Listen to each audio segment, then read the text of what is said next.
News പ്ലസിലേക്ക് സ്വാഗതം. കുതിർത്ത അരിയും പഞ്ചസാര കലക്കിയ വെള്ളവും കൊടുത്ത് സ്വന്തം ഭാര്യയെ പട്ടിണിക്കിട്ട് കൊലപ്പെടുത്തിയ ക്രൂരനായ ഒരു ഭർത്താവിൻ്റെയും അയാൾക്ക് പൂർണ്ണ പിന്തുണ നൽകിയ അയാളുടെ മാതാവിൻ്റെയും ഒരു സംഭവ കഥയാണ് ഇന്നത്തെ എപ്പിസോഡ്. കോടതി രണ്ടെണ്ണത്തിനെയും വെറുതെ വിട്ടില്ല. അതിൻ്റെ കാര്യം പിന്നാലെ പറയാം. ആദ്യം കൊല്ലത്ത് നടന്ന ഈ സംഭവം എന്തായിരുന്നു എന്ന് മനസ്സിലാക്കുക. പട്ടിണിക്കിട്ട് സ്വന്തം ഭാര്യയെ കൊലപ്പെടുത്താൻ തുനിഞ്ഞത് സ്ത്രീധനത്തിൻ്റെ പേരിലായിരുന്നു. ആ പെൺകുട്ടി മരണപ്പെട്ട് അതിൻ്റെ പോസ്റ്റ്മോർട്ടം നടത്തുമ്പോൾ വയറ്റിൽ ഒരു തരി ആഹാരം പോലും ഉണ്ടായിരുന്നില്ല എന്നുള്ളതാണ് നമുക്കെല്ലാം ഞെട്ടലായി വരുന്ന ഒരു സംഭവം. 5.5 വർഷം നീണ്ടുനിന്ന ഒരു വിവാഹ ജീവിതത്തിൻ്റെ അന്ത്യമായിരുന്നു അത്. കൊല്ലം ജില്ലയിലെ കരുനാഗപ്പള്ളി എന്ന് പറയുന്ന സ്ഥലത്ത് അയണി വേലിക്കുളങ്ങര തുഷാരം എന്ന് പറയുന്ന വീട്ടിൽ തുഷാര അനുഭവിച്ച കൊടിയ പീഡനങ്ങളുടെ കഥയാണ് ഇപ്പോൾ കൊല്ലം കോടതി ശിക്ഷാവിധിയിലൂടെ ലോകത്തെ അറിയിച്ചിരിക്കുന്നത്. വിവാഹം നടന്ന ദിവസം മുതൽ കൊടും പീഡനം തുടങ്ങി എന്ന് പറഞ്ഞാൽ നമുക്കാർക്കും വിശ്വസിക്കാൻ പറ്റുകയില്ല. നിയമപീഠം പറഞ്ഞതു തന്നെ ശരിക്കും ഇത് അപൂർവങ്ങളിൽ അപൂർവമായ ഒരു കേസ് എന്നാണ്. സ്വന്തം വീട്ടുകാരെ പോലും കാണിക്കാതെ വീട്ടിനകത്ത് പൂട്ടിയിട്ട നിലയിലായിരുന്നു ഈ കഴിഞ്ഞ 5 വർഷവും ഈ സാധു പെൺകുട്ടി ജീവിച്ചത്. കൊല്ലം പ്രാക്കുളത്തുള്ള ഭർത്താവിൻ്റെ വീട്ടിൽ വിരുന്നിനു വന്ന ബന്ധുക്കളെ പോലും ഭർത്താവിൻ്റെ മാതാവ് ഗീത എന്ന് പറയുന്ന സ്ത്രീ അനുവദിക്കാതെ ഈ പെൺകുട്ടിയെ മുറിക്കുള്ളിൽ അടച്ചിടുകയായിരുന്നു. വിവാഹം കഴിഞ്ഞ് 3ാമത്തെ ദിവസം മുതൽ ആ പെണ്ണിൻ്റെ താലിമാലയടക്കം 20 പവൻ്റെ സ്വർണം ഊരി വാങ്ങി ഭർത്താവും ഭർത്താവിൻ്റെ മാതാവ് ഗീതയും ചേർന്ന് വിറ്റ് ആ തുക കൊണ്ട് പുട്ടടിക്കുകയായിരുന്നു. തുഷാരയുടെ വീട്ടുകാർ പോലും അറിയാതെ ഓയൂർ ചെങ്കുളത്തേക്ക് ഇവർ താമസം മാറ്റുകയും ചെയ്യുന്നു. പലരോടായി അന്വേഷിച്ച് ഈ തുഷാരയുടെ വീട്ടുകാർ അവരുടെ പുതിയ വാടക വീട്ടിലെത്തിയപ്പോൾ കാണുന്നത് ഈ പെൺകുട്ടിയുടെ ദയനീയ അവസ്ഥയായിരുന്നു. ഒട്ടി വലിഞ്ഞ വയറും ശോഷിച്ചു പോയ ശരീരവുമായി ദുർബലയായ ഒരു സ്ത്രീയായി തൻ്റെ മകൾ നിൽക്കുന്നത് കണ്ട് ആ മാതാപിതാക്കളുടെ ചങ്ങിടിഞ്ഞു. ബിരുദധാരിയാണ് തുഷാര. പക്ഷേ ആ പെൺകുട്ടി രോഗിയാണെന്ന് ഭർത്താവായ ചന്തുലാൽ അയൽക്കാരോടും സ്വന്തം ബന്ധുക്കളോടുമൊക്കെ പറഞ്ഞു പരത്തുകയായിരുന്നു. ഇയാൾ ഒരു ഗ്രാഫിക് ഡിസൈനറുമാണ്.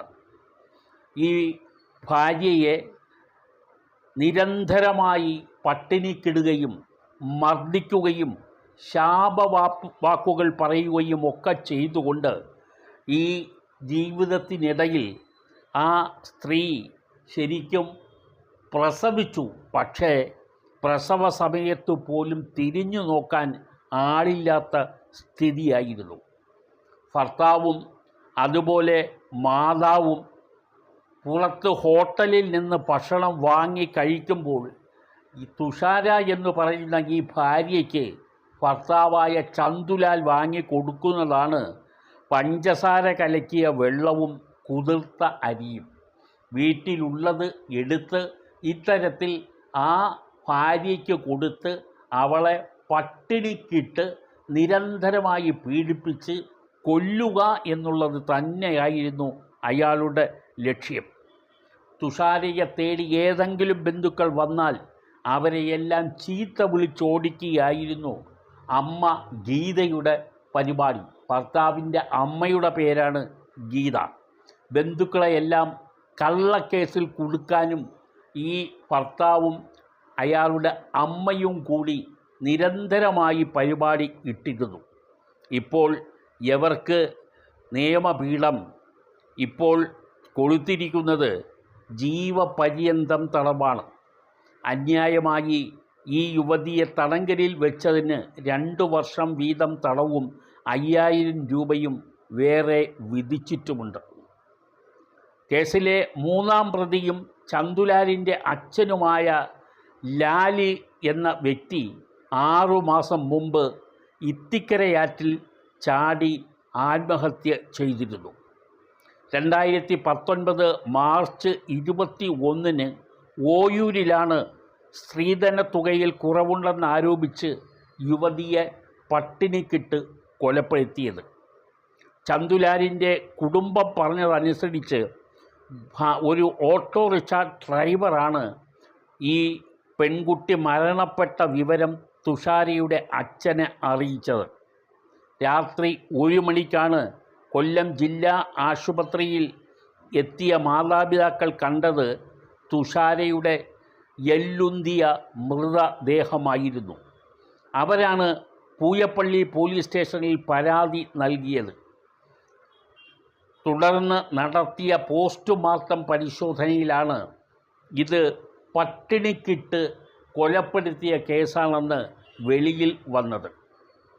അയൽക്കാരുടെയും തുഷാരയുടെ 3.5 വയസ്സുള്ള കുട്ടിയുടെയും അധ്യാപികരുടെയും മൊഴികൾ കോടതിയിൽ നിർണായകമായി മാറുകയായിരുന്നു. ഈ കുട്ടിയെ നഴ്സറിയിൽ ചേർത്തപ്പോൾ അമ്മ വന്നിരുന്നില്ല. അമ്മ എവിടെ എന്ന് ചോദിച്ചപ്പോൾ സ്വന്തം അമ്മയായ ഗീതയാണ് അമ്മ എന്ന് ഈ ചന്തുലാൽ എന്ന് പറയുന്ന വ്യക്തി സ്കൂൾ അധികൃതരോട് പറയുകയാണ് ചെയ്തത്. അമ്മയുടെ പേര് തുഷാര എന്ന് ചേർക്കുന്നതിന് പകരം സ്വന്തം അമ്മയുടെ പേരായ ഗീത എന്ന് തന്നെയാണ് ചന്തുലാൽ സ്കൂൾ റെക്കോർഡിൽ എഴുതി ചേർത്തത്. സ്ത്രീധന തുകയിൽ 2 ലക്ഷം രൂപ ഇനി കിട്ടാനുണ്ടെന്ന് പറഞ്ഞുകൊണ്ടാണ് ഈ ചന്തുലാൽ ഭാര്യയെ നിരന്തരം പീഡിപ്പിച്ചത്. ഇടയ്ക്ക് അദ്ദേഹം തുഷാരയെ കൊണ്ട് 3 വർഷത്തിനുള്ളിൽ ഈ 2 ലക്ഷം രൂപ നൽകാമെന്ന് കാണിച്ചുകൊണ്ട് ഒരു കരാർ എഴുതി ഈ പാവം പെണ്ണിനെ കൊണ്ട് ഒപ്പിടിയിച്ച് വയ്ക്കുകയും ചെയ്തു. ഈ കരാർ ഉണ്ടാക്കിയതിനെ തുടർന്ന് നിരന്തരമായി അതിനെ ചൊല്ലി പണം ആവശ്യപ്പെടുകയായിരുന്നു ഇയാൾ ചെയ്തത്. വിവാഹം നടന്ന് 3 മാസം കഴിയുന്നതിന് മുമ്പേ തുക ആവശ്യപ്പെട്ടുകൊണ്ടുള്ള പീഡനങ്ങൾ ആരംഭിക്കുകയും ചെയ്തു. ശരിക്കും പ്രോസിക്യൂഷൻ ശക്തമായ നിലപാട് കോടതിയിൽ സ്വീകരിച്ചുകൊണ്ട് ചന്തുലാലിനെയും അമ്മയെയും നീതിപീഠത്തിൻ്റെ മുന്നിൽ പ്രതികളാക്കി തന്നെ സ്ഥിരീകരിച്ച് തക്കതായ ശിക്ഷ വാങ്ങിക്കൊടുത്തിരിക്കുകയാണ്. പട്ടിണിക്കിട്ട് ഭാര്യയെ കൊല്ലുക എന്ന് പറഞ്ഞാൽ ഒരു ഭർത്താവ് ചെയ്യാവുന്നതിൻ്റെ പരമാവധി ദ്രോഹമാണ് ചെയ്തിരിക്കുന്നത്. സ്ത്രീധനത്തിൻ്റെ പേരിൽ മുമ്പ് നമ്മുടെ കേരളത്തിൽ തന്നെ ഭാര്യയെ പാമ്പ് കടിപ്പിച്ച് കൊലപ്പെടുത്താൻ ശ്രമിച്ച ഒരു വ്യക്തിയെ നമ്മൾ കണ്ടിരുന്നു. അതും ഇപ്പോൾ ജയിലഴിക്കുള്ളിലാണ്. കേരളത്തിൽ സ്ത്രീധനത്തിൻ്റെ പേരിൽ മാത്രം നടക്കുന്ന പീഡനങ്ങൾ ഇപ്പോഴും ഒരു തുടർക്കഥയായിട്ട് തന്നെ തുടരുകയാണ്. പട്ടിണിക്കിട്ട് സ്വന്തം ഭാര്യയെ കൊലപ്പെടുത്തിയ ഭർത്താവും ആ മനുഷ്യന് സപ്പോർട്ട് ചെയ്ത മാതാവും നിയമപീഠത്തിൻ്റെ മുന്നിൽ മാത്രമല്ല പൊതുസമൂഹത്തിൻ്റെ മുന്നിലും അവർ ഇപ്പോൾ പ്രതിക്കൂട്ടിൽ തന്നെയാണ്. ഇത് അന്തമില്ലാത്ത ഒരു തുടർക്കഥയായി സ്ത്രീധന പീഡനം തുടരുന്നു എന്നാണ് നമുക്ക് ഈ വാർത്തകൾ നൽകുന്ന ഒരു പാഠവും.